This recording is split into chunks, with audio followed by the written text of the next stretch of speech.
ទោះបីយើងបច្ចុប្បន្នទឹកដីតូចប្រជាជនមិនច្រើនប៉ុន្តែយើងអាចធ្វើឲ្យសង្គមយើង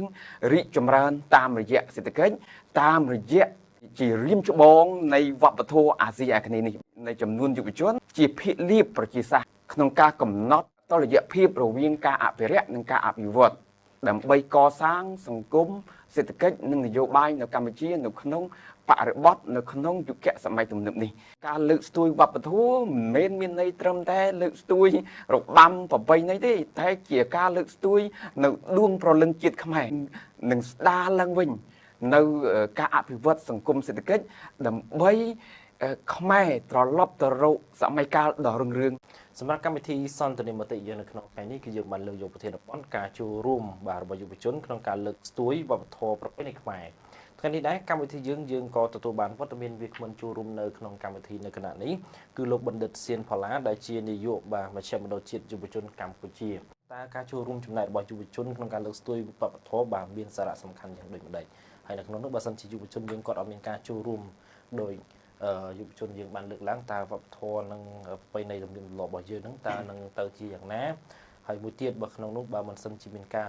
លើកស្ទួយពីអ្នកពាក់ព័ន្ធទេបាទហ្នឹងពាក់ព័ន្ធជាមួយនឹងវប្បធម៌ប្រពៃណីទំនៀមទម្លាប់នឹងធ្វើឲ្យទៅជាយ៉ាងណាដែរបាទសូមអរគុណហើយជាដំបូងហ្នឹងសូមបញ្ជាក់ថា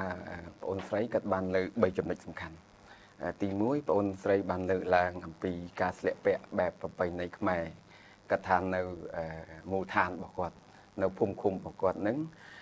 ឃើញមានការស្លៀកពាក់បែបប្រពៃណីខ្មែរហ្នឹងហើយឃើញស្លៀកពាក់តាំងពីយូរហើយមានទៅតែមានទេហើយទី2បងអូនស្រីលើកទឹកចិត្តឲ្យយុវជនរបស់យើងហ្នឹងយល់ដឹងអំពីទំនៀមទម្លាប់ប្រពៃណីពិសេសគឺតាមគន្លងនៃពុទ្ធសាសនាប្រកម្ពុជាយើងពុទ្ធសាសនាជាសាសនារបស់ជាតិ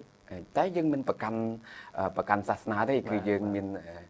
ចម្រុះសាសនាបាទដែលយើងស្វាគមន៍បងប្អូនទាំងអស់លើពិភពលោកនិងសាសនាទាំងអស់រួមរស់នៅជាមួយគ្នាដោយសុខដុមនីយកម្ម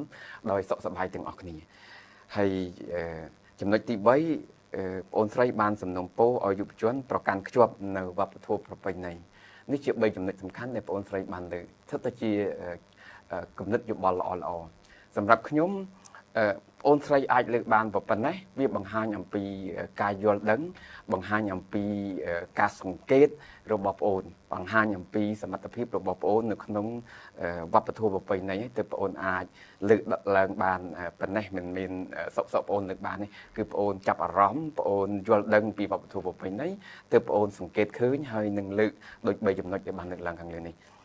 ក្នុងនោះដែរផ្សារភ្ជាប់នឹងសំណួរថាតើការចូលរួមលើកស្ទួយវប្បធម៌របស់យុវជននឹងមានសារៈសំខាន់យ៉ាងដូចម្តេចខ្លះបាទពិតជាមានសារៈសំខាន់ខ្លាំងណាស់បាទហេតុអីបានថាមានសារៈសំខាន់ខ្លាំងពីព្រោះយុវជនដើរតួនាទីជាចលករស្នូលយុវជន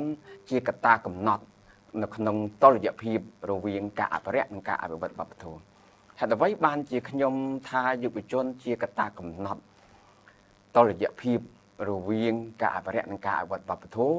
ដើម្បីកសាងសង្គមសេដ្ឋកិច្ចនិងនយោបាយរបស់កម្ពុជាក្នុងសម័យទំនើបនេះបើយើងគិតទៅតាមចំនួនរបស់យុវជនរហូតដល់ប្រមាណជា40%បាទប្រមាណជា40%នៃប្រជាជនសរុបក្នុងរង្វង់17លាននាក់នេះមាន40%ជាយុវជន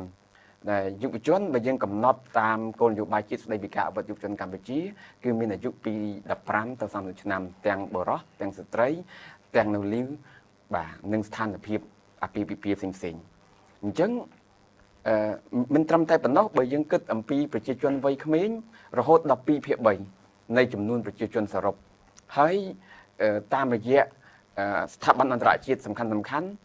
ក៏បានបញ្ជាក់ដូចគ្នាអំពីតួលេខ2/3ដែលកម្ពុជាជាប្រទេសដែលមានប្រជាជនវ័យក្មេងហើយជាប់ចំណាត់ថ្នាក់លេខ1នៅក្នុងបណ្ដាប្រទេសអាស៊ីអាគ្នេយ៍បាទជាប្រទេសដែលមានប្រជាជនវ័យក្មេងអញ្ចឹងដែលខ្ញុំលើកនៅចំណុចនេះចង់សម្ដៅអំពីចំនួនដ៏ច្រើនរបស់យុវជននិងអ្នកដែលមានអាយុស្ថិតនៅក្រោម30ឆ្នាំពិសេសឥឡូវនេះយើងតែងតែប្រើពាក្យមួយថា Gen Z បាទអញ្ចឹង Gen Z ដែលកើតនៅចន្លោះ ឆ្នាំ1997រហូតដល់ដើមឆ្នាំ2012បើយើងគិតជាអាយុគឺនៅប្រហាក់ប្រហែលគ្នាជាមួយនឹងអាយុដែលត្រូវបានកំណត់ដោយគោលនយោបាយជាតិស្តីពីការអភិវឌ្ឍយុវជនកម្ពុជាគឺពី15ទៅ30បាទវាប្រហាក់ប្រហែលគ្នាខុសគ្នាបន្តិចតួចអញ្ចឹងយើងដឹងហើយថាយុវជនឬក៏Gen Z នេះជាជាក្រុមឬក៏ជាទម្រង់នៃប្រជាជនមួយដែលមានស្មារតីដែលមានឆន្ទៈជាពិសេសគឺការចង់ដឹងការចង់ឃើញការចង់ចូលរួមនិងចង់សាក់លបងបាទអញ្ចឹងបើសិនជាយើងមិនអាចរៀបចំពួកគាត់ឲ្យបានត្រឹមត្រូវយើងអាចនឹងប្រឈមនូវគុណវិបត្តិផ្សេងៗដូច្នេះការចូលរួមរបស់យុវជននៅក្នុងវប្បធម៌ជាតិពិតជាមានសារៈសំខាន់ណាស់ដោយសារកត្តាដ៏ច្រើននៃចំនួនយុវជនជាភាគលាភប្រជាសាស្ត្រក្នុងការកំណត់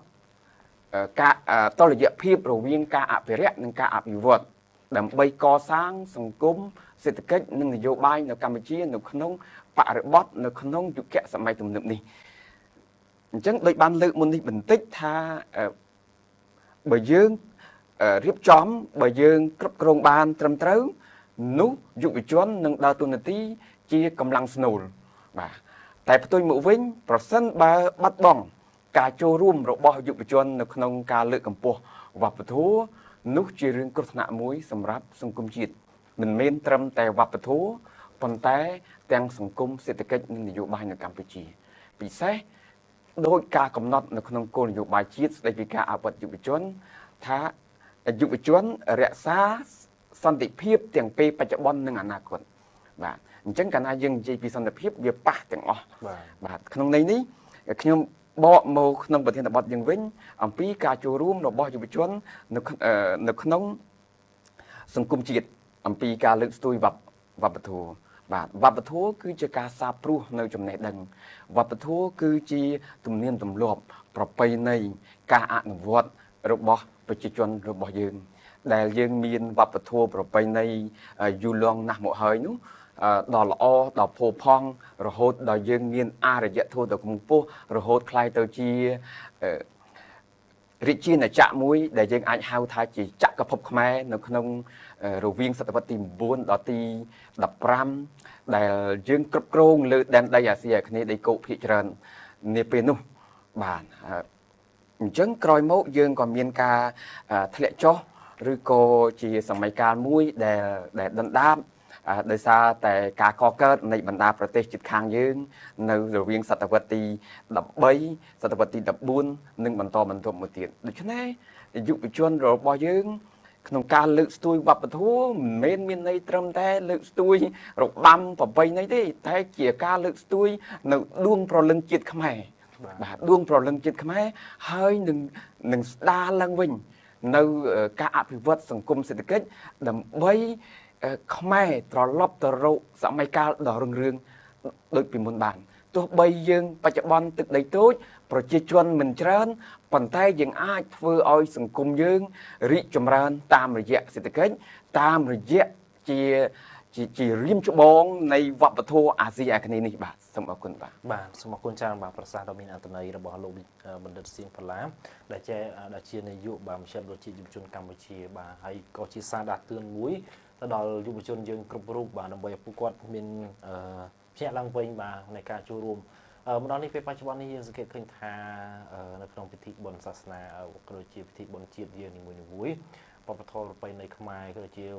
ទំនៀមទម្លាប់បាទក៏បានលេចផុសឡើងមិនត្រឹមតែប៉ុណ្ណោះក៏មានចលនារបស់យុវជនចូលរួមប៉ុន្តែក៏នៅមានសង្គមមួយចំនួនបាទដែល